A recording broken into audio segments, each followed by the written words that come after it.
Hey, I'm ZSH Plays. Welcome back to San Bernardino Zoo, where yes, we have an elephant. Today we're going to be starting a huge complex of elephant habitats, which are going to support 6 African elephants, and we're going to be building it right here behind the savannah. I've had to move the Africa drone cam to be able to show you where we're building today, because Africa's getting so big, but this is where we are going to be starting, in that area of dirt at the back, and we're going to jump straight in and start building a habitat for the bull elephants. The 2 yellow squares that you see here are the approximate size of the 2 different habitats that we're going to build, the one for bulls and one for the females, and you can see how big they are.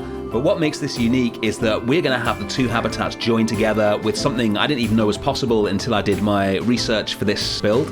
We'll get onto that later.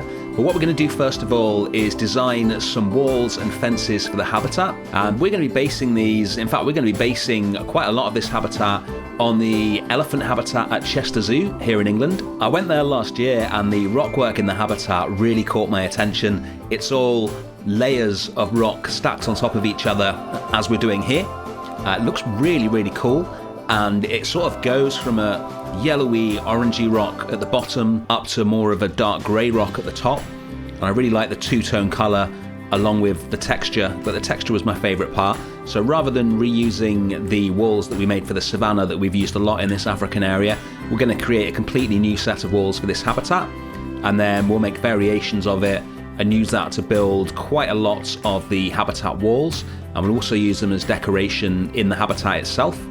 And then later on we're going to make a new fence as well. But I thought I'd show you quite a lot of the process of making these rocks, because it's not really something that I've done before. What I'm doing is using some of the thinnest rocks and making sure we've got random rotation on, and then just layering them along and just keep doing it, as you can see there, until we get to the top of this 4-meter wall. Elephants need over 3 meters, bull elephants do anyway, to keep them contained. So this one's about 3.5 meters, and I put the wall piece in there because it's on the grid, and I want the wall, or I want the piece of each wall to be larger than this. So putting a grid piece in there means we can just do this, select it, drag it across, it all fits in nicely, and then we can just make some adjustments to the rocks in the join between the 2, so you can't tell that it's just 2 of the same rock wall together. And once we get this looking exactly the way that we want it, like that, looks really interesting, and we'll be using this to build a big old chunk of the habitat. Onto the fence. This is what we're going to be using mainly to join the 2 main habitats together. This is the fence that we built for the giraffes in the savannah. I really like this one, but you can't apparently use horizontal bars with elephants because they'll try and climb them.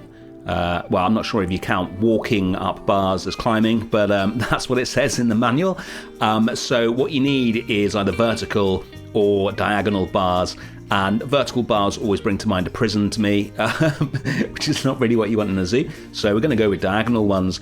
So I'm simply going to switch these round so they're diagonal, and then make a few adjustments to it. We'll get rid of the wooden posts and replace them with some sturdier metal ones, because these guys are pretty big. And we'll get rid of the mesh as well, because there's not going to be any guests near this. And there we go. There's our elephant fence. Let's get on to the guest side of things. The guest barriers are going to be fairly complex because they need to be a lot higher on the elephant side than they are on the guest side. This is again loosely based on Chester Zoo. We're going to have a combination of rocks and wooden fencing from the guest side of things. I was using the fence that we created for the Africa section, but I decided to simplify it a bit for the purposes of this build. We've got a nice base of rocks for it. And then on the other side, we're going to have a trench which goes all the way along the path, and that'll keep the elephants in. Not recommended for zoos to use the sort of traditional ditch that we would use, because quite a lot of elephants have died over the years from falling in.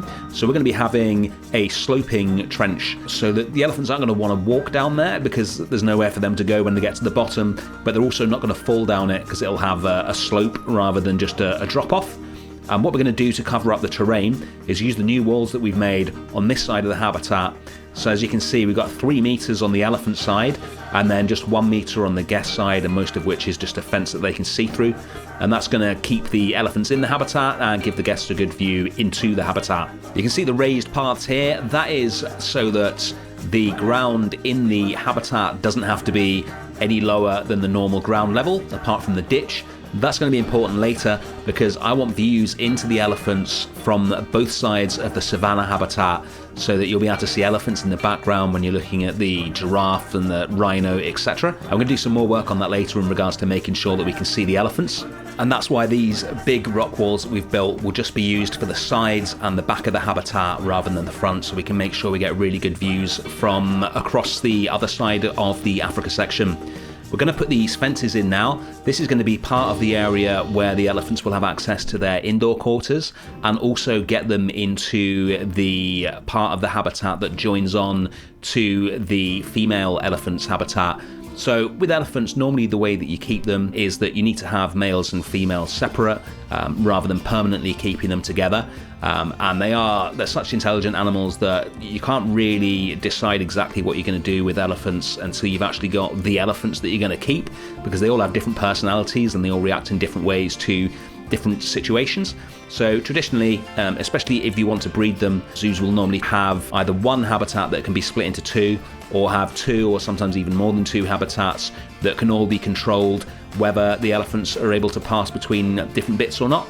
That's what we're going to do here. So we're going to have two big habitats, and then we're going to have a join in the middle. We're going to get onto building the join part next week, but I'll tell you what it's going to be, because I didn't even know this was possible. I've always thought that you can't have anything natural in elephant habitats because they will destroy it, and the vast majority of elephant habitats that I've seen are pretty bare on the inside. Zoos will often try and get some really interesting rock work in there.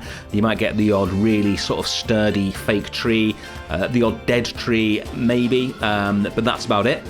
When I was doing my research for this episode, I came across the elephant habitat in the Seoul Zoo in South Korea, and they actually have a wood in the habitat which the elephants are periodically given access to. So it's a completely natural wood full of trees, and I think it's once a week or something they're allowed to go in there and root around and eat some of the branches, maybe scrape a bit of the bark and things like that, and then they're allowed to come back into their habitat. And because the access is only periodic, the trees survive, the undergrowth grows back. I'm sure the keepers have the work cut out maintaining it as well. But I just thought it was an amazing idea and so much more natural looking than the standard elephant habitats I've seen. So we're going to be building that next week along with the habitat for the females. But today we're going to concentrate just on the habitat for the bulls, because there's still so much to think about and so much to do for an elephant habitat. This is actually the first elephant habitat I've ever designed. I've only ever built one before, and that was in my replica of London Zoo, so I didn't have to do any designing. I just copied what they did, and that was like a 1970s concrete monstrosity. There was absolutely no way I'd be taking any inspiration from that to build this. We're going to have something much more natural and much nicer looking, and much larger. And speaking of larger, you can see here the walls, which are the barriers for the habitat. Once I've put the pool in that we're building here, as big as it looks when I started, I felt like the habitat was still too small. So those back walls are going to be moved even further back, just to make sure we've got lots and lots of land area in here, as well as this water feature for the bulls. We're going to have two bulls. Apparently that's the minimum you should have. You should never keep elephants on their own. We're going to use this water frame, which is a really nice piece. I'm not sure I've used it in this zoo. In fact, I'm pretty sure I haven't used it in this zoo. And this is another thing that I've basically stolen from Chester Zoo. They have these rock columns, very similar to the walls that we built to support each side of the waterfall. And we're going to make that here just by taking a section of this wall and then just moving all the rocks in until we get one column. Because we've got all these different rocks that were spread out, all moved into one column now. It's going to have even more layers in it than the original does. So we'll move that down there, and then we'll move it into position, take the grey rocks and move them up to the top of the water frame, and then we'll clone the orangey yellow rocks underneath it and spin them round each time, so we get another nice natural looking column of rock. It's really impressive looking, I think. It goes so well with the size of the elephants. And once we've got this, then we'll just copy it onto the other side of the frame and spin the whole thing round, so again it doesn't look the same. Get this into position, and then we just need a few more rocks to cover up the metal in the middle.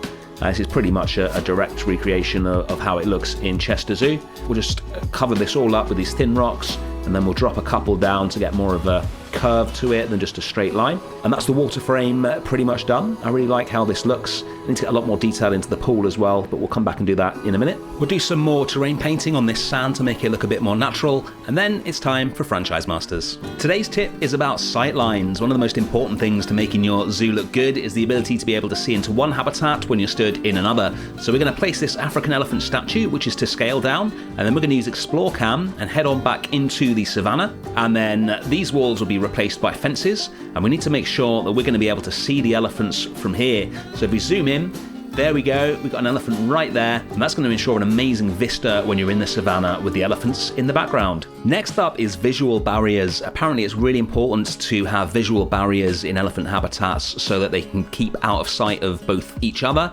and the guests if they want. So as well as the various different areas that we're going to have throughout this complex of habitats, we're also going to have a big rock wall in the middle of the habitat so that even if both the bull elephants are in the outdoor part of their habitat, here they're still going to have opportunities to not have to look straight at each other, and we'll bear that in mind when we put the feeding in as well. Another thing I liked in Chester Zoo was these huge rocks just scattered all around the habitat, much bigger than you'd normally put in a habitat, but when you've got animals of this size, you can go pretty crazy with rock work if you like, and they've just got these boulders just strewn everywhere. I really like the look of them. Next up, we're going to have some of the higher parts of the habitat joined onto the lower parts of the habitat with some retaining walls built of rock like this, something you would do quite often in this zoo. I always like that look. And then we're going to get some scatter feeders in, and this is where the visual barrier comes in. We'll move these scatter feeders so that the elephants won't be able to see each other if they choose to go to different feeders. So I'm just checking the view here and what it's going to look like if there's an elephant at each feeder. So we'll take this one and move this further behind the wall, and then they won't be able to see each other. Then we're going to do what we always do and drop in a mud bath, and then use the wet mud texture to really match it in with the ground nicely. And then we're going to put some more enrichment items around these big sort of tree trunks that we have here, get those recolored so they sit in nicely, and then do a bit more work on the pool. So these are the retaining rocks that we just built, and these are going to go really nicely into the water here. We'll make like a sort of pathway down for the elephants. So they've got various different ways to get into the water. That looks really nice. And then we'll just take the top part of it and use that to line the pool, so it's not just sort of terrain. It's always important to have either concrete or rocks around the edge of a pool so it actually looks realistic. And we'll chuck in some water special effects as well to really sell the idea that this water frame is pouring into the water rather than just sort of magically disappearing. Once we're happy with that, we'll move on and get onto the trees. So these are all going to go on the outside of the habitat, as we've discussed. So we're just going to pick some African trees that look like they will form a nice background to the habitat. Got something similar at Chester Zoo with trees and plants lining the edges of the habitat. You can see it looks really nice here without being within access or easy access of the elephants. And then we're going to start making everything else look more interesting by completely covering the ground with loads of tiny little rocks, and then in places where the elephants can't get to, little shrubs and sticks like this. I've used loads of the climbing branches and some of the tiny white birch branches as well, just to get a really sort of loose, natural feel to the habitat where it's not just one big pile of sand. There's loads of different stuff going on. I also decided to experiment with trying to turn this little seagull model that we've got into a slightly more realistically shaped bird to see if I could get away with putting that in the pool. When I was at Chester Zoo, there were so many birds just happily swimming around in the pool, all just wild, you know, sparrows, starlings, things like that. I figure if it's that far away, we can probably get away with it. And then we're just going to put some random detailing onto these logs. And then the final thing that we're going to do today is to build the facade for the bull elephant's indoor quarters, because I want that to be the backdrop to this whole habitat. Now, eventually I want this to be an actual, realistic, proper elephant holding area, the kind of thing we never bother building in this zoo. A, because it's so hard to do that kind of stuff in Planet Zoo if you want it to actually function. B, because it's even harder in franchise mode because you need to add extra space for all the parts they won't actually be able to get into. I really wish we had sort of working doors for animals in this game. But what I want to do today is just get the facade done so it looks good in the background, because we need some really cool shots of elephants in our new habitat for the end of the video. And this is going to be the backdrop for everything, so we don't just see a big empty map behind it. So we'll keep this pretty simple for now. And then next week we're going to go to town on the inside of it. I've got all the habitat barriers in. You can see exactly how big this habitat is. We now have what we need to be able to bring in our first elephants. Let's check them out.